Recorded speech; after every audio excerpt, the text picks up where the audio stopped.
الحمد للہ وکفا وسلام علی حبیبہ المصطفیٰ اما بعد بحمدہ تعالی وبکرم مصطفیٰ صلی اللہ تعالی علیہ وسلم۔ آج قرآن عظیم کے 12 پارے تلاوت مکمل ہو چکے۔ اللہ کریم بقیہ سپاروں کی تلاوت ہمیں صحیح تجوید کے ساتھ کرنے اور آپ سب کو خشوع و خضوع کے ساتھ سماعت کرنے کی توفیق عطا فرمائے۔ آج ہم نے قرآن عظیم کے احسن القصص کو تلاوت کیا ہے۔ اللہ تبارک و تعالیٰ اپنے رسول صلی اللہ علیہ وسلم سے یوں فرماتا ہے، نحن نقص علیک احسن القصص، اے محبوب ہم آپ کو سب سے بہترین قصہ سنائیں گے، سب سے بہترین قصہ بتائیں گے۔ تو سب سے بہترین قصہ کیا ہے؟ وہ سورہ یوسف ہے۔ سورہ یوسف میں جو سیدنا یوسف علی نبینا علیہ الصلاۃ والتسلیم اور آپ کے بھائیوں کا واقعہ، آپ کے والد کا اور زلیخا کا جو واقعہ پیش آیا ہے، یہ ساری چیزیں تفصیل سے اس میں ذکر ہوئی ہیں۔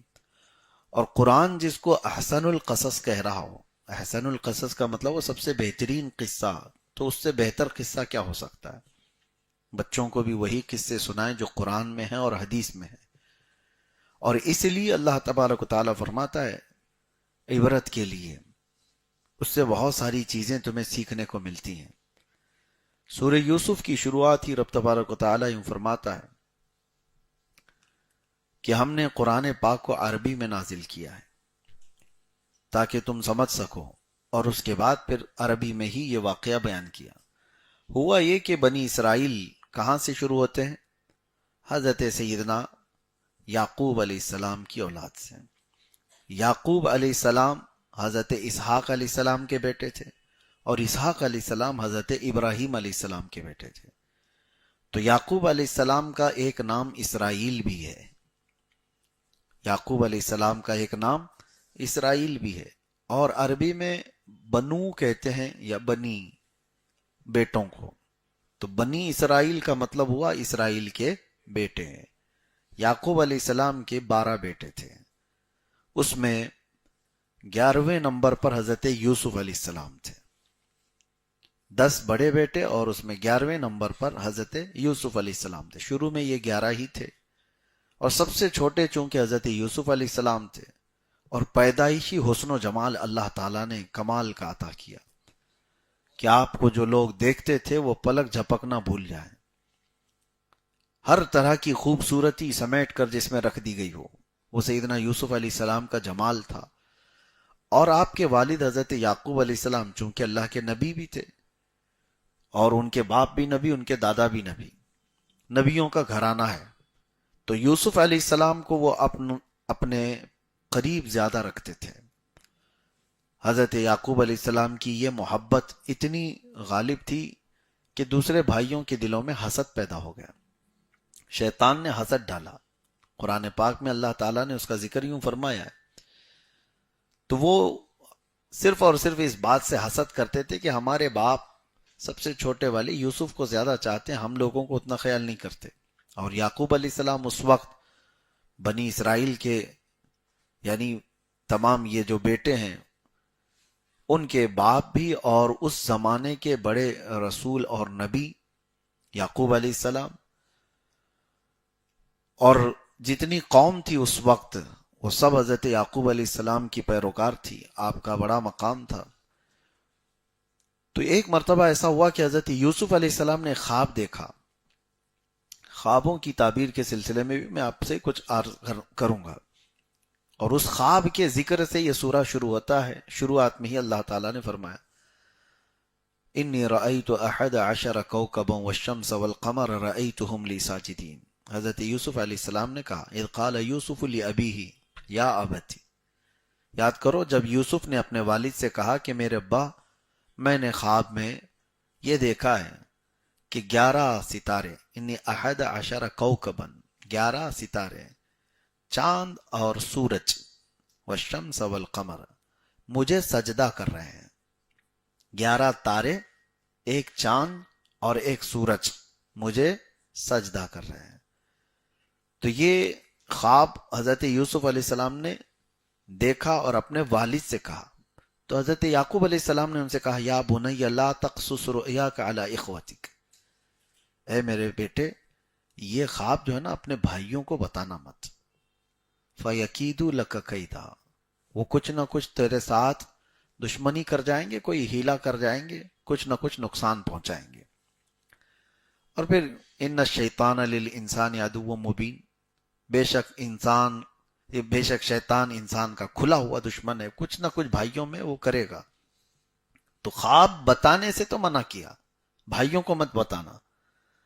حضرت یوسف علیہ السلام نے جو خواب دیکھا اس کی تعبیر حضرت یعقوب علیہ السلام نے بھی کچھ نہیں کہی، لیکن وہ سمجھ گئے کہ یہ آثار ہیں یوسف کے کمال کے، ان کی بلندی کے، بتاؤ مت اپنے بھائیوں سے۔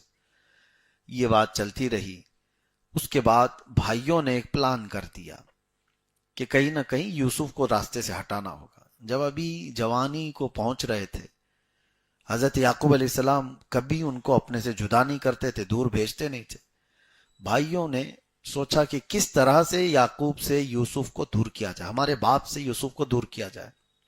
شیطان ان کے بیچ میں آیا اور میٹنگ کیا۔ شیطان کسی بھی شکل میں آ سکتا ہے، من الجنتی والناس، جنات میں سے بھی ہے، انسانوں میں سے بھی ہے۔ لوگوں کے تصور میں ایسا بیٹھا ہوگا کہ وہ بڑی سینگ والا ہوگا، کالے چہرے والا ہوگا، ڈراؤنی شکل کا ہوگا، ضروری نہیں، بہت خوبصورت بھی آ سکتا ہے۔ ہاں وہ کسی انسان اور تمہارے دوست کی شکل میں ہوگا، تمہارے بھائیوں کی شکل میں آئے گا، ضروری نہیں ہے وہ سینگ والا ہی آئے گا۔ تو شیطان ان کے بیچ میں آیا اور آ کر کے انہیں مشورہ دیا کہ ایک کام کرو، یوسف کو اپنے باپ سے لے کر کے کہیں جنگل میں گھومنے کے لیے لے جاؤ اور وہاں ذبح کر کے ختم کر دو، ختم کر دو۔ یوسف جیسے ہی ختم ہو جائیں گے تو تمہارے باپ کے پاس کوئی اور نہیں رہے گا، وہ تم سے ہی محبت کریں گے۔ تو بھائیوں نے کہا کہ پھر یہ کون یوسف کو اپنے باپ سے لے جائے گا، کیسے اجازت لی جائے گی؟ تو بہرحال سب نے میٹنگ کر کے اپنے والد حضرت یعقوب علیہ السلام کے پاس آ کر سب نے کہا کہ ابا جان ہم گھومنے کے لیے جا رہے ہیں، سیر کرنے کے لیے جا رہے ہیں، شکار کریں گے، تو ہم سب تو جا رہے ہیں، ہمیں اپنی اجازت دی، یوسف کو بھی ساتھ بھیج دیجیے۔ انہوں نے کہا نہیں، انی لیحزننی ان تذهبوا به واخاف ان یاکلہ الذئب، مجھے اس بات کا اندیشہ ہے کہ تم اس کو لے جاؤ گے اور کہیں کوئی بھیڑیا اس کو کھا نہ جائے، میرا عزیز بچہ ہے، اور تم جو ہے غافل ہو جاؤ گے۔ وانتم عنہ غافلون، تم اس سے بے خبر کہیں ہو گئے، اپنے کاموں میں مصروف ہو گئے تو یوسف کو کوئی حملہ نہ کر دے جنگلی جانور۔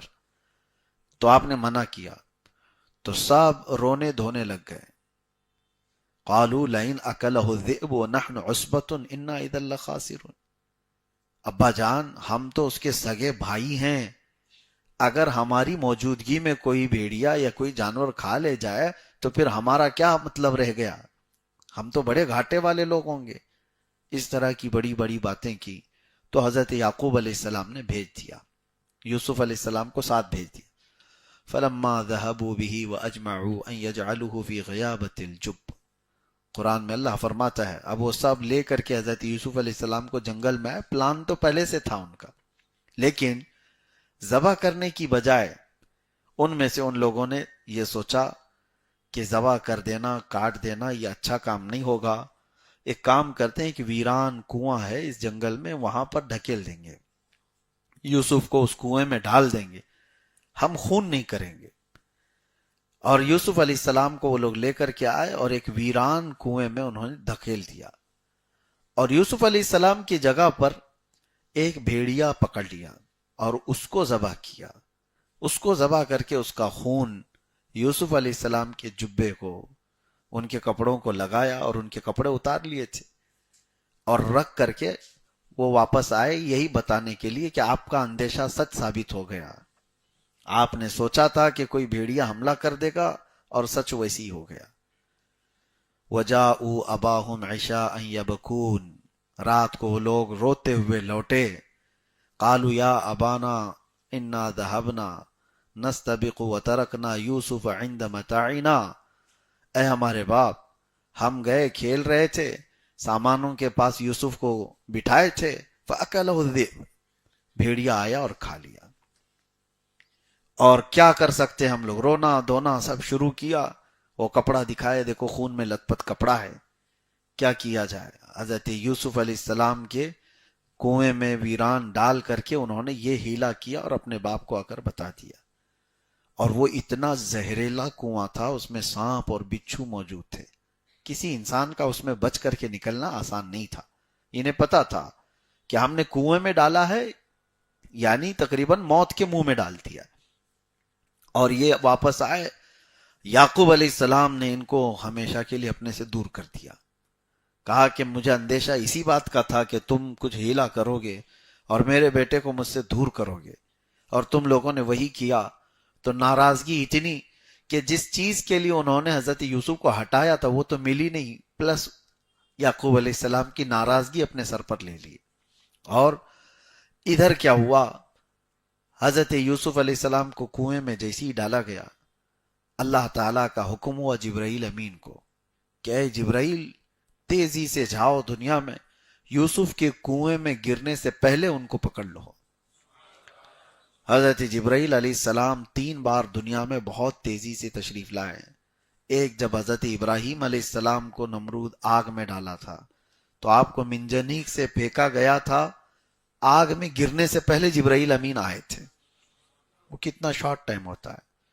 دوسرا، حضرت ابراہیم علیہ السلام جب اسماعیل علیہ السلام کے گلے پر چھری رکھ چکے تھے، تب اللہ تعالیٰ نے حکم دیا کہ فوراً جاؤ، ان کی چھری چلنے سے پہلے اسماعیل کو ہٹاؤ اور جنتی دمبے کو سلا دو۔ دوسری بار اتنی تیزی سے آئے تھے۔ اور تیسری مرتبہ فرمایا گیا یوسف علیہ السلام کو ان کے بھائیوں نے کنویں میں ادھر دھکا دیا، ان کے کنویں میں گرنے سے پہلے جبرائیل امین آ گئے تھے۔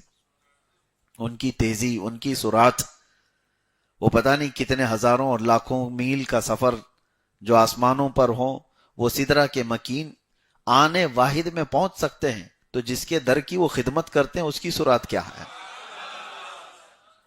ہاں، جس کے در کی وہ خدمت پر ہیں رسول کریم صلی اللہ تعالی علیہ وسلم۔ بہرحال یوسف علیہ السلام کو کنویں میں انہوں نے اٹھا لیا اور ایک جگہ بٹھا دیا، اور موذی جانوروں کو حکم ہو گیا کہ یہ اللہ کے نبی ہیں، تمہاری غذا نہیں ہے، یوسف علیہ السلام کو کوئی ٹچ بھی نہ کرے، یہاں ان کی حفاظت پر لگ جاؤ۔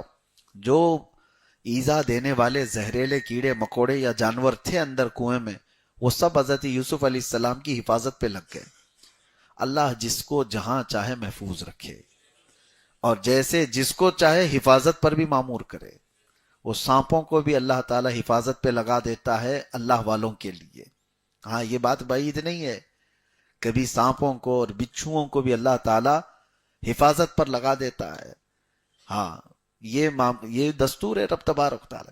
اس لیے اگر کوئی یہ کہتا ہے کہ رسول اللہ صلی اللہ تعالی علیہ وسلم کے روضہ اقدس کی حفاظت کے لیے جو لوگ کھڑے ہوئے ہیں، کیا وہ لوگ عاشق رسول نہیں ہیں؟ ضروری نہیں ہے، سانپوں سے بھی اللہ نبیوں کی حفاظت کرتا ہے، ضروری نہیں ہے۔ ہاں، اب ہوا یہ کہ حضرت یوسف علیہ السلام اس کنویں میں رہے، اور اسی وقت آپ کو تاج نبوت عطا کیا ہے۔ چھوٹی عمر میں، بچپن میں جن نبیوں کو نبوت دی گئی ہے وہ 3 نبی ہیں۔ ایک حضرت عیسیٰ علیہ السلام، پیدا ہوتے ہی آپ کو نبی بنا دیا گیا، اور ایک حضرت یحییٰ علیہ السلام، ان کو بھی پیدائشی نبی بنایا گیا، اور تیسرے حضرت یوسف علیہ السلام بہت چھوٹی عمر میں تھے، کنویں میں تھے، اس وقت آپ کو نبوت دی گئی۔ یہ نبوت عطا کرنے کی بات ہے۔ ویسے دیکھا جائے تو رسول اللہ صلی اللہ تعالی علیہ وسلم کی نبوت، میرے آقا فرماتے ہیں کنت نبیا وآدم بین الماء والطین، مجھے تو اس وقت نبی بنایا گیا جب آدم کو ابھی مٹی اور پانی سے گوندا جا رہا تھا۔ آدم علیہ السلام کو پیدا بھی نہیں کیا گیا تھا، اس سے پہلے اللہ تعالی نبی پاک صلی اللہ تعالی علیہ وسلم نبی بنائے گئے تھے۔ بہرحال یوسف علیہ السلام وہاں پر تاج نبوت سے سرفراز کیے گئے۔ اتفاق ایسا ہے کہ وہاں سے ایک قافلہ گزر رہا تھا جو مصر کی طرف جا رہا تھا، اور اس قافلے نے وہاں پڑاؤ کیا، کنواں دیکھا، پانی ہوگا، تو قافلہ وہاں پر رکا، انہوں نے ڈول ڈالا، اور جیسی ہی ڈول ڈالا تو یوسف علیہ السلام اس ڈول کو پکڑ کر کے اوپر تشریف لائے۔ تو انہوں نے دیکھا یا بشرا ہاذا غلام، یہ کیسا خوبصورت نوجوان ہے، دیکھتے ہی لوگوں کی آنکھیں چندیا جائیں. اور وہ جنہوں نے ڈول ڈالا تھا یوسف علیہ السلام کو لے کر کے، وہ امیر قافلہ کے پاس لائے. کہا کہ دیکھو اتنا حسین اور اتنا خوبصورت نوجوان کنویں سے نکل کر کے آئے. اور قافلے والوں نے دیکھا صحیح سلامت اچھے ہیں تو قافلے میں اپنے ساتھ لے لیا. لیکن وہ جس راستے سے گزرتے تھے تو لوگ دیکھنے کے لیے جمع ہو جاتے تھے. آپ کی چمک اتنی تھی، آپ کی خوبصورتی ایسی تھی کہ رات کی تاریکی میں بھی جائیں تو اجالا نظر آئے آپ کے چہرے پاک پر، تو لوگ دیکھنے لگ جاتے تھے. امیر قافلہ نے سوچا کہ فری میں کیوں دکھائیں، مفت میں کیوں دکھائیں. تو بازار مصر پہنچ کر یوسف علیہ السلام کو دیکھنے کے لیے ایک ایک اشرفی قیمت لگائی گئی. ایک ایک سونے کا سکہ دو اور دیکھو. یہ خبر پھیل گئی کہ دنیا کا ایک حسین ترین نوجوان لایا گیا ہے، جسے دیکھنے کے لیے سب لوگ جمع ہونے لگے. ایک ایک سکہ دیتے اور دیکھتے. شام تک یہ قیمت بڑھ کر کے 10 سکوں پر آ گئی. 10 سونے کے سکے دو اور یوسف کو دیکھ کر جاؤ. پھر دوسرے دن 100 سکے دینے پڑے. ان کی تجارت تو چلی رہی تھی، دیکھنے والوں کی کمی ہی نہیں تھی. کون لوگ تھے جو اس طرح سے خرچ کر کے دیکھتے تھے؟ یہ اللہ کا نظام ہے، رب تبارک و تعالیٰ کا نظام ہے. اسی اسنا میں امیر قافلہ نے یہ سوچا یہ دیکھنے والا سسٹم اب ختم کر کے بیچنے والا شروع کرتے ہیں. بولی لگائیں گے، جو چاہے ان کو خرید لو.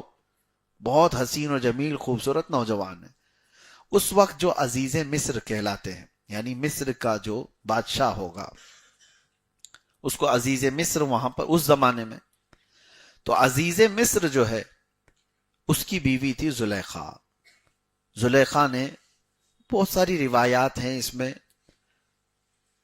حضرت یوسف علیہ السلام کے حسن کو خواب میں دیکھا تھا، اور وہ حقیقت میں جس وقت دیکھی وہ دل دے بیٹھی. اور ان کو یہ تھا کہ زلیخا کو کہ کسی نہ کسی صورت میں یوسف کو خریدا جائے. بڑے بڑے لوگ بولی لگاتے رہے، اور کئی لوگ اپنے سونے کے سکے چاندی کے سکے بھر بھر کر لائے. بولی لگتی گئی. اب چونکہ عزیز مصر بادشاہ مصر کی بات تھی تو تقریباً سلطنت کا ایک بڑا حصہ دے کر کے حضرت یوسف علیہ السلام کو خرید لیا گیا. اور زلیخا لے کر کے آئی اپنے محل میں اپنے شوہر سے کہہ کر کے. تو اور اس کے بعد ہر گھڑی یوسف علیہ السلام کے ارد گرد ان کی خاطرداری کرنا. تو لوگوں میں ایک بات پھیل گئی کہ زلیخا اپنے شوہر کے ہوتے ہوئے ایک جوان لڑکے کے پیچھے دیوانی ہو گئی. انا لنراھا فی ضلال مبین. لوگوں نے کہا کہ ہم نے تو دیکھا یہ قد شغفھا حبا، یہ اس کی محبت میں گم ہو چکی ہے، وارفتہ ہے، اور یہ گمراہی کی طرف تو نہ چلی جائے. تو زلیخا کو جب یہ تانے سننے کو ملے کہ سب عورتیں کہہ رہی ہیں شہر میں یوسف کے پیچھے دیوانی ہو گئی ہوں، تو انہوں نے دیکھا تھوڑی نہ تھا یوسف کو. فلما سمعت بمکرہن ارسلت الیہن واعتدت لہن متکئا. تو زلیخا نے ایک دعوت کی اور کہا شہر کی جتنی بڑی امیر خواتین ہیں سب کو دعوت میں بلایا، اور بلا کر ان کو سب کو کھانا کھلانے کے بعد اعزاز کے بعد ہاتھوں میں ایک ایک لیمو اور ایک ایک چاقو دیا اور کہا میں جس وقت کہوں اس لیمو کو کاٹ دینا. وآتت کل واحدۃ منہن سکینہ، سب کو ایک ایک چاقو دی. وقالت اخرج علیہن فلما رأینہ اکبرنہ وقطعن ایدیہن وقلن حاشا للہ ما ھذا بشرا. جیسے ہی یوسف علیہ السلام کو زلیخا عورتوں کے اس حال میں لے آئی اور حکم دیا کہ ساری عورتیں اپنے اپنے ہاتھوں میں موجود لیموں کو کاٹ دیں. وہ عورتیں یوسف علیہ السلام کی جھلک کیا دیکھیں، دروازے سے داخل ہوتے ہی ان کے ہاتھوں سے لیمو چھوٹ گیا. قرآن میں ہے کہ انہوں نے انگلیاں پوری کاٹ لیں، تیز چاقو دی گئی تھی. اور یہاں تو قرآن میں وقطعن ایدیہن، ہاتھوں کو کاٹ لیا انہوں نے، لیکن اکثر حصہ یہاں پر کٹ گیا عورتوں کا. اور کیا کہا وقلنا حاشا للہ ما ھذا بشرا ان ھذا الا ملک کریم. یہ بھی کہا گیا کہ یہ تو انسان ہی نہیں ہو سکتا، یہ تو کوئی اترا ہوا فرشتہ نظر آتا ہے. یہ کوئی فرشتہ ہے، ہم نے ایسی صورت دنیا میں دیکھی ہی نہیں ہے۔ پھر اس کے بعد وہ تو معاملہ ہوا، یوسف علیہ السلام کے جانے کے بعد ان کو پتا چلا کہ ہم تو لیمو نہیں اپنا ہی کاٹ چکے ہیں، انگلیاں کٹ گئی۔ میرے عزیزو، یہ عام بات نہیں ہے، سننا آسان لگ رہا ہوگا، عورت ذات انگلی کاٹ لے، ہوگا نہیں، کاکروچ سے ڈرنے والی، چھپکلی سے اچھل کود کرنے والی، اور اس کو تھوڑا سا ٹچ کیا ہو جائے وہ کتنے دن ہا ہو کرتی رہے۔ اور ایسی عورت ذات اگر انگلیاں کاٹ لے یا اس کی کٹ گئی ہوں، اس کو درد نہیں ہوگا؟ انسان کی ایک کیفیت ہوتی ہے، انسان کی ایک کیفیت، اس کو کہتے ہیں محویت، غرق ہو جانا۔ محویت کیا ہے؟ یہ انسان کے ذہن و دماغ پر کسی ایسی چیز کا غلبہ جس میں وہ ڈوب گیا ہو، تو جب وہ اپنے آپ میں نہیں ہوتا ہے تو اسے کسی درد کا احساس ہی نہیں ہوتا، کسی درد کا احساس نہیں ہوتا۔ اور یہ محویت کسی بھی حال میں آ سکتی ہے۔ اب وہاں پر وہ جمال یوسف کو دیکھ کر کے وہ مہ ہو گئی تھی۔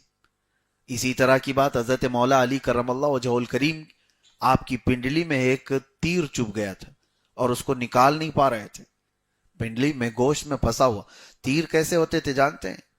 سامنے سے جو نوکیلے ہوتے تھے اور اس کے بعد پھر ان کے پیچھے اس طرح کے دانت لگے ہوتے، اگر گھس گیا تیر، واپس کھینچا جائے تو گوشت کے ساتھ باہر آئے گا۔ تیروں کی شکل اس طرح بنائی جاتی تھی، تو ان کی پنڈلی میں گھسا ہوا ہے، تو وہ اتنی شدت کا درد تھا کہ اس کو کوئی نکال نہیں سک رہا تھا۔ تو پھر مشورہ یہ ہوا کہ حضرت مولا علی کرم اللہ وجہ الکریم جب نماز میں مصروف ہو جائیں تب نکالا جائے۔ تو آپ نماز پڑھنے لگے، تو اس حالت میں جب وہ قرات میں مصروف ہوتے تھے تو لوگوں نے پیچھے سے تیر کھینچ کر نکالا، حقیقت میں اس کے ساتھ گوشت لگ کر باہر آیا۔ نہ آپ کی نماز ٹوٹی، نہ قرات کم ہوئی، کچھ نہیں۔ اور سلام پھیرنے کے بعد آپ پاؤں پر ہاتھ رکھ کر پوچھتے ہیں یہ تیر کب نکالا گیا؟ یہ محویت ہوتی ہے۔ جب اللہ کی یاد میں، محبت میں غرق ہو جائے بندہ، محبت مصطفیٰ صلی اللہ تعالی علیہ وسلم میں یہ کیفیت آ سکتی ہے۔ تو وہاں جو عورتوں کو یہ کیفیت آئی تھی، اور قرآن میں ہے کہ ان کی انگلیاں جو کٹ گئیں، تو وہ جان بوجھ کر کے تو نہیں کاٹیں، بلکہ وہ کچھ اور دیکھ رہی تھی اور ہاتھ سے کٹ گئی۔ ایسا ہو سکتا ہے آپ کچھ اور دیکھ رہے ہو اور کر کچھ رہے ہو، تو ایسی حالت میں بھی درد کا احساس کم ہوتا ہے۔ اور یہ محویت آج کے بچوں میں تو گیم میں ہے۔ ہاں، ان کو دو چار پیچھے سے تھپڑ مار کے بھی چلے جاؤ، ان کو پتہ بھی نہیں ہوگا کس نے مارا، پتہ بھی نہیں ہوگا، کیونکہ محویت ہے ان کی، وہ غرق ہیں کسی اور چیز میں۔ اور اس حالت میں وہ جب وہ ڈوبے ہوئے ہوں گیم کھیلنے میں، وہ ان کے سامنے کوئی بھی چیز لے جا کر کے رکھ دو، سب کھا لیں گے۔ وہ کوئی بھی چیز رکھو، وہ تو ایسا نہیں ہے کہ چاکلیٹ یا چپس رکھو، وہاں گوبر بھی رکھو تو ہاتھ جائے گا اور کھا لیں گے۔ محویت ہے، اسے احساس بھی نہیں ہوگا۔ تو انسان کی ایک کیفیت ایسی آتی ہے جو مہ ہو جاتا ہے آدمی۔ اللہ تعالیٰ ان بری محویت سے ہماری حفاظت فرمائے اور حب مصطفیٰ میں مہ عطا فرمائے۔ اعلیٰ حضرت نے کیا دعا کیا ہے مدینے جانے کے بعد؟ اعلیٰ حضرت فرماتے ہیں ایسا گما دے ان کی ولا میں خدا ہمیں، ایسا گما دے ان کی ولا میں خدا ہمیں۔ ولا کہتے ہیں محبت میں، اے اللہ ان کی محبت میں ایسا ہم کو گم کر دے، ڈھونڈا کریں پر اپنی خبر کو خبر نہ ہو، ڈھونڈا کریں پر اپنی خبر کو خبر نہ ہو۔ یہ غالب نے جو کہا تھا، اعلیٰ حضرت نے اس کے جواب میں کہا ہے، کوئی امید بر نہیں آتی، کوئی صورت نظر نہیں آتی، ہم وہاں ہیں جہاں سے ہم کو خود ہماری خبر نہیں آتی۔ یہ غالب نے کہا تھا، ہم وہاں ہیں جہاں سے ہم کو خود ہماری خبر نہیں آتی، لیکن یہ دنیاوی محبت میں غالب نے کہا تھا۔ اور اعلیٰ حضرت نے کہا ایسا گما دے ان کی ولا میں خدا ہمیں، ڈھونڈا کریں پر اپنی خبر کو خبر نہ ہو۔ بہرحال حب مصطفیٰ صلی اللہ تعالی علیہ وسلم میں اللہ محویت عطا فرمائے۔ یہ یوسف و زلیخا کا واقعہ، ہاں اسی بات میں یہ بھی کہا گیا، امام اعظم ابو حنیفہ رحمۃ اللہ تعالی علیہ سے منسوب، کہ آپ سے سوال ہوا تھا کہ ایک بدبخت اور ایک مومن کی روح نکالنے کا انداز الگ الگ ہوتا ہے، تو آپ نے اس سے یہی کہا تھا یہ واقعہ پڑھو سمجھ میں آئے گا. تو اس نے پڑھا, اسے سمجھ میں نہیں آیا. تو آپ نے پوچھا عورتوں کی انگلیاں کٹ گئی, ان کو پتا چلا؟ اس شخص نے کہا نہیں. کہا کیوں؟ کیونکہ جمال یوسف دیکھ رہی تھی, جمال یوسف دیکھ رہی تھی, انگلیاں کٹ گئی, ان کو پتہ نہیں چلا. امام اعظم فرماتے ہیں یہی مومن صالح کے ساتھ ہوگا, روح نکلنے کے وقت وہ جمال مصطفیٰ دیکھ رہا ہوگا. تو جمال یوسف دیکھتے ہوئے کٹنے والی انگلیوں کا درد نہیں ہوتا, تو جمال محمد دیکھنے کے وقت روح نکلنے کا بھی درد نہیں ہوتا, صلی اللہ علیہ وآلہ وسلم. اللہ تبارک و تعالی ہماری موت کے وقت, سرانے کے وقت وہ جمال جہاں آرا نصیب فرمائے. بس یہی زندگی کا مقصد بھی رکھو میرے عزیزو, کہ آخری وقت جب آنکھیں بند ہونے کو آئیں, دنیا بہت دیکھی, بس وہ چہرے جمال جہاں آرا ہمارے سرہانے کے پاس ہو, تاکہ دنیا سے جانے کا درد ہلکا ہو جائے. تو زلیخا کے ساتھ جو یہ معاملہ ہوا, یہ چیز جب پتا چلی, شہر کی عورتوں کے ساتھ انہوں نے یہ معاملہ کیا. پھر ہوا یہ کہ یوسف علیہ السلام کے ساتھ انہوں نے ایک معاملہ کر دیا. کیا کیا؟ وہ کمرے میں بند تھے, سارے دروازے زلیخا نے بند کر دیے, اور یوسف کو اپنی طرف بلایا کہ تم آ جاؤ اور ہم تنہا ہیں. قرآن میں ہے وَلَقَدْ ہَمَّتْ بِهِ وَهَمَّ بِهَا لَوْلَا أَن رَأَىٰ بُرْهَانَ رَبِّهِ. یعنی زلیخا نے ارادہ کیا, اور یوسف بھی ارادہ کر لیتے اگر اللہ کی برہان ان کے ساتھ نہ ہوتی, اگر اللہ کی مدد ان کے ساتھ نہ ہوتی, اللہ کا فضل نہ ہوتا. نبی ہیں, رب تعالیٰ فرماتا ہے لولا ان رأى برہان ربی. اور اس کے بعد زلیخا نے جو ارادہ کیا, اس سے حضرت یوسف علیہ السلام نے اپنے دامن کو بچا لیا اور کہا نبیوں کے خاندان سے ہیں, باپ نبی, دادا نبی, پردادا نبی یوسف علیہ السلام کے. آپ کا مزاج یہ بتایا, نبیوں کے دامن میں پیوند تو ہو سکتا ہے, گناہ کا دھبا نہیں ہو سکتا. نبی گناہ کا سوچ بھی نہیں سکتے. یوسف علیہ السلام اپنا دامن بچا کر اس کمرے سے باہر بھاگنے لگے. تو زلیخا نے پیچھے سے دامن پکڑ کر کھینچا, دامن پکڑ کر کھینچا تو دامن ان کا پھٹ بھی گیا. پھر بھی یوسف علیہ السلام کسی نہ کسی طرح دروازے سے نکل کر بھاگے, لیکن الزام پھر یوسف علیہ السلام پر ہی آیا. زلیخا نے الزام لگایا کہ میں اکیلی تھی تو تنہا پا کر کے یوسف نے میرے ساتھ برائی کا ارادہ کیا. یوسف علیہ السلام اس وقت کیا جواب دیتے؟ آپ نے اس وقت کہا قال ہی راودتنی عن نفسی وشہد شاہد من اہلہا. اب پھر یہاں سے ایک قانون بتایا گیا, ان کان قمیصہ قد من قبل فصدقت وہو من الکاذبین وان کان قمیصہ قد من دبر فکذبت وہو من الصادقین.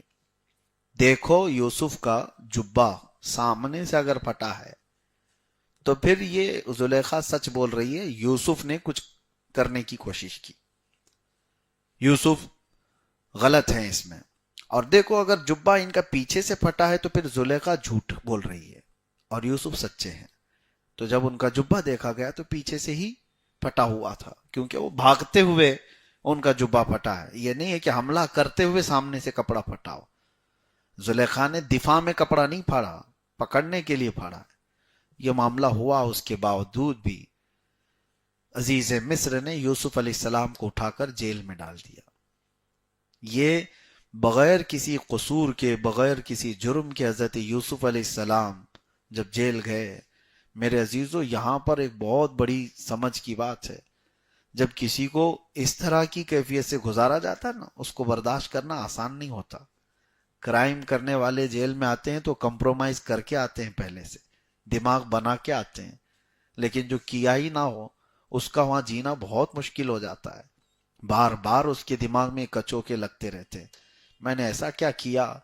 بہرحال کتوں کے خلاف تو سوچ آتی ہی رہے, لیکن اللہ رب العزت کے جو حکمت کے فیصلے ہیں اس پر صابر رہنا ایک بہت بڑا چیلنج ہوتا ہے. یوسف علیہ السلام جیل ڈالے گئے, اور اس زمانے کی جیل آج کی جیل کی طرح نہیں ہے.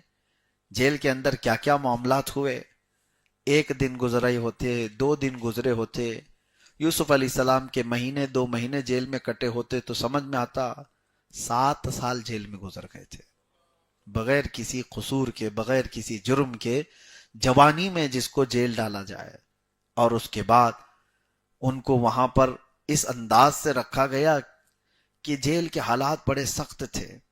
وہاں پر ان کا ایک معجزہ ظاہر ہوا۔ وہ معجزہ کیا تھا؟ 2 قیدیوں نے بھی خواب دیکھا تھا، اور ان قیدیوں نے اپنے خواب سے پریشانی کا اظہار کیا۔ یوسف علیہ السلام کو جو معجزہ تھا، ایک معجزہ تھا، خوابوں کی صحیح تعبیر بتاتے تھے، صحیح تعبیر بتاتے تھے۔ حضرت یوسف علیہ السلام کو یہ معجزہ دیا گیا تھا۔ وہ دونوں قیدیوں نے خواب کیا دیکھا تھا؟ ایک نے دیکھا تھا کہ وہ انگور سے رس نچوڑ رہا ہے، اور ایک نے دیکھا کہ وہ اپنے ٹوکرے پر روٹیاں لے جا رہا ہے اور کوے اس کو کھا رہے ہیں، تأکل الطیر منہ، اس میں سے پرندے کھا رہے ہیں۔ تو یہ دونوں بھی ڈرے ہوئے تھے۔ یوسف علیہ السلام نے ان سے کہا کہ میں تمہارے خوابوں کی صحیح تعبیر بتا دوں گا، لیکن ایک شرط ہے۔ 7 سال میں تو کیا کیا بدل چکا ہوگا نا، حالات بدل گئے، عزیز مصر ختم ہو گیا جس نے جیل میں ڈالا تھا، دوسرا بھی آ گیا، زلیخا کا جو شوہر وہ ختم ہو گیا۔ یوسف علیہ السلام نے کہا تم دونوں کے خوابوں کی میں تعبیر بتاؤں گا۔ ایک شخص سے کہا تجھ سے میں وعدہ لیتا ہوں، چھوٹ کے جانے کے بعد جو ابھی فی الحال بادشاہ ہے اس کے سامنے میری بات رکھ دینا کہ میں بے قصور پچھلے 7 سالوں سے اندر رکھا گیا ہوں، اور میری بات پہنچا دینا اور مجھے یہاں سے جانے کے راستے نکل جائیں۔ اور بہت نکتے کی بات میں کرنے جا رہا ہوں۔ تو دونوں قیدیوں کے خوابوں کی تعبیر کیا بتائی ہے یوسف علیہ السلام؟ کہا انگور جو نچوڑ رہا تھا اپنے خواب میں، وہ عنقریب اس کو موت کی سزا سنائی جائے گی۔ وہ کہتا ہے اعصر خمرا وقال الاخر، اور دوسرے نے کہا انی ارا احمل فوق رأسی خبزا تأکل الطیر من، میں اپنے سر پر ٹوکرے پر روٹیاں رکھا تھا اور اس کو پرندے کھا رہے تھے۔ یوسف علیہ السلام نے کہا کہ عنقریب نہیں، جس کے پرندے کھا رہے تھے اس کو یوسف علیہ السلام نے کہا موت کی سزا ہوگی، اور جو انگور نچوڑ رہا تھا، جو اس سے رس نکال رہا تھا، اس سے کہا عنقریب تجھے آزادی کا پروانہ ملے گا، اور اسی سے کہا تو آزاد ہوگا تو میری بات موجودہ بادشاہ سے کہے گا۔ ہوا ایسی ہی، دن تھوڑے بھی نہیں گزرے تھے کہ ایک شخص کو اس میں پھانسی کی سزا ہو گئی اور ایک کو آزادی سنا دی گئی۔ آزاد ہونے والا جیل سے جب نکلتا ہے نا، اس کی کیفیت ہے پیچھے مڑ کے بھی نہیں دیکھتا۔ ہم نے بھی بہت دیکھے، سلام کہہ دینا، فلاں کو سلام کہہ دینا، چٹیاں بھی لکھ کے بھیجو، وہ دروازے کے باہر پھینک کے چلا جاتا، دوبارہ یہ بری کوئی صورت آئے ہی نہ میں تمہارا سلام پہنچاؤں گا، نہ باہر والے کا سلام لاؤں گا۔ چھوٹ کے جانے والا تو یہ حالت میں جاتا ہے، کوئی دیکھتا بھی نہیں۔ جس کے چھوٹنے کا پروانہ آتا ہے نا اندر، اور کتنے دن تو وہ بیٹھے بیٹھے ہاتھ بھی دبا رہے ہیں، پیر بھی دبا رہے ہیں، سلام بھی کر رہے ہیں، سب کچھ ہے، اور باہر سے بیڑا آیا اور کہا گیا کہ بھائی تمہاری تو چھٹی ہو گئی، وہ نہ سلام کرتا ہے نہ مصافحہ کرتا ہے، کچھ بھی نہیں، پیچھے مڑ کے دیکھتا بھی نہیں۔ حتیٰ کہ اپنے کپڑے، وہ الگ الگ ایک متھ چلتے رہتے ہیں جیل کے اندر، جو ہے کوئی بھی چیز اپنی چھوڑنا بھی نہیں چاہتے، کیونکہ قیدیوں نے ڈرا کے رکھا ہے کہ اگر کوئی کپڑے چھوٹے ہیں تو واپس اندر آئے گا، وہ کپڑے تجھے واپس لے آئیں گے، وہ سمیٹ تک کر لے کے چلے جائے، کسی کو کچھ دینا نہیں۔ بہرحال یوسف علیہ السلام نے جس قیدی سے کہا وہ نکل تو گیا لیکن بھول گیا، بتایا نہیں، نہ بادشاہ کے پاس نہ کسی کے پاس اس نے کوئی بھی بات رکھی نہیں۔ اب اس اثنا میں بتایا جاتا ہے اور 7 سال گزر گئے۔ اللہ اکبر، یوسف علیہ السلام نے کس جرم کی سزا کاٹی؟ کچھ بھی نہیں تھا، اور نبی تھے، دامن پاک، دامن پاک، عام لوگوں کی بات نہیں کر رہا ہوں۔ یہاں پر ایک بات آتی ہے، یوسف علیہ السلام ایک دن اللہ کریم کی بارگاہ میں رونے لگے، گڑ گڑانے لگے کہ رب العالمین، کیا میرے لیے دروازہ ہے باہر جانے کا، یا زندگی پوری تمام یہی ہونی ہے؟ یہ جیل میں قیدیوں کو سنایا بھی کرتا تھا، اور میں اپنے لیے بھی۔ یوسف علیہ السلام کو اللہ تعالیٰ نے کیا فرمایا جانتے ہیں آپ؟ کہ اے یوسف، جیل میں تم اندر گئے اور باہر آنا چاہتے تھے تو بادشاہ سے کیوں کہا؟ ایک بار مجھ سے کہا ہوتا۔ بادشاہ کے سامنے تم نے اپنی سفارش کیوں بھیجی؟ اللہ کو یہ بھی گوارا نہیں۔ اپنے محبوبوں کے متعلق عام لوگ تو کچھ بھی ادھر ادھر سفارش کریں، ساری چیزیں اپنی جگہ پر اسباب پر چل رہا ہے، لیکن محبوبوں کی بات الگ ہے۔ وہ انبیاء ہیں، وہ نبی ہیں۔ رب تبارک و تعالیٰ فرماتا، پھر حضرت یوسف علیہ السلام کو احساس ہوا اور اس کے بعد کہا اب تو جانا ہی نہیں، میں نے بادشاہ کے سامنے اللہ کو چھوڑ کر دوسرے کے سامنے سفارش کیوں کی؟ میں نے دوسرے سے امید کیوں لگائی کہ بادشاہ چاہے گا تو چھوٹ جائے گا؟ رب تبارک و تعالیٰ کی ناراضگی کا سبب بنا، اور اس کے بعد جب آپ کو احساس ہوا تبھی آپ کے چھوٹنے کا وقت بھی آ گیا، اور جو چھوٹنے کا وقت آیا اس وقت آپ کو آ کر کے سنایا گیا کہ چلو یوسف اب بادشاہ ہے، وقت آپ کو بلا رہا ہے، کیونکہ بادشاہ بھی ایک خواب دیکھا تھا اور اس کو بھی تعبیر نہیں معلوم تھی، اور یہ چھوٹا ہوا قیدی 7 سال کے بعد بادشاہ کو کہتا ہے مجھے تو یاد آ رہا ہے کہ جیل میں ایک آدمی ہے جو خوابوں کی سچی تعبیر بتاتا ہے، تو لے آؤں اس کو۔ بادشاہ نے کہا آزاد کرو، لے آؤ، اور اعزاز کے ساتھ لے آؤ۔ کون ہے؟ یوسف علیہ السلام۔ اب اعزاز کے ساتھ لے جانا تھا، یہ اللہ کا نظام ہے۔ یوسف علیہ السلام کے پاس جب لوگ آئے کہ بادشاہ وقت آپ کو اعزاز کے ساتھ بلا رہا ہے، آپ نے کہا اب مجھے نہیں جانا ہے، اب مجھے باہر نہیں جانا ہے، کیونکہ میں دنیا سے یا بادشاہ سے امید جو لگایا، اللہ تبارک و تعالیٰ کہیں مجھ سے ناراض نہ ہو جائے۔ تو اس کے بعد آپ نے کہا کہ اب مجھے جانا نہیں۔ رب تبارک و تعالیٰ کا حکم ہوا اب تو تمہیں جانا ہے باہر۔ اب زبردستی باہر بھیجا گیا، یہ بتانے کے لیے کہ توکل یہ ہے اللہ کے چاہے بغیر کچھ نہیں ہوتا۔ توکل اور یقین اس کو کہتے ہیں، اگر رب چاہے تو پوری دنیا مل کر کے اندر نہیں کر سکتی، اور رب چاہے اور رب نہ چاہے تو پوری دنیا مل کر کے اس کو نکال بھی نہیں سکتی۔ مجھے بات یاد آتی ہے، یہ حضرت یوسف علیہ السلام کے جیل سے باہر آنے کے بعد کے جو معاملات ہیں، انشاءاللہ زندگی باقی رہی تو کل کی تفسیر میں عرض کروں گا۔ آدھا سورہ یوسف ابھی باقی ہے، کل تلاوت ہونا باقی ہے۔ میں ایک دن دروازے پر آیا، ایک نوجوان کو دیکھا اندر، وہ تو 4-5 دن کا آیا ہوگا، تازہ تازہ قیدی تھا۔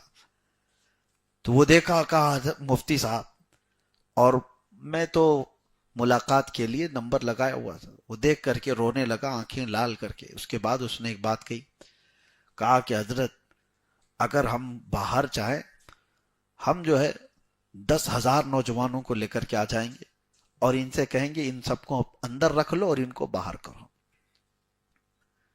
اتنے سارے لوگ تیار ہیں، اندر آ جائیں گے اور آپ باہر چلے جائیں۔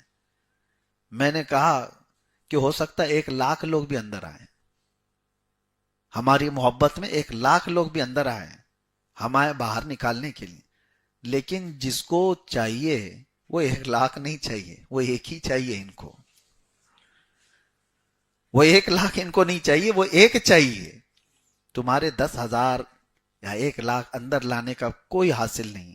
اس وقت ایک بات میں نے عرض کیا تھا، وقت کی بڑی بڑی طاقتیں چاہ کر کسی کو روکنا چاہیں اور اللہ نہ روکنا چاہے تو کچھ نہیں ہوگا، اور اگر اللہ نے روک رکھا ہے تو پھر تم سارے اسباب ٹرائی کر کے دیکھ لو، سارے دروازے کھٹکھٹا کے دیکھ لو، جب تک وہ وقت نہیں آئے گا کبھی وہ دروازہ کھلے گا نہیں۔ یہی توکل ہے اور یہی ایمان ہے۔ اللہ تعالیٰ اس پر کہنے سے زیادہ عمل کی توفیق عطا فرمائے۔ جب ریئلٹی ہو، پریکٹیکلی ہو نا، تو ایک بڑا الگ مسئلہ ہوتا ہے۔ آپ زندگی میں یہ طے کر کے چلیں کہ اللہ تبارک و تعالیٰ جس وقت چاہے گا، ہاں اسباب کے ساتھ ہمیں چلنا ضروری ہے، بیمار ہوا تو ڈاکٹر کے پاس جانا ہے، لیکن اگر اللہ نہ چاہے تو 70 ڈاکٹر مل کر کے بھی کچھ نہیں کر سکیں۔ اور کبھی رب تبارک و تعالی بڑی سی بڑی بیماریوں کو کسی ہلکے ذریعے سے بھی اسے شفا دے دیتا ہے۔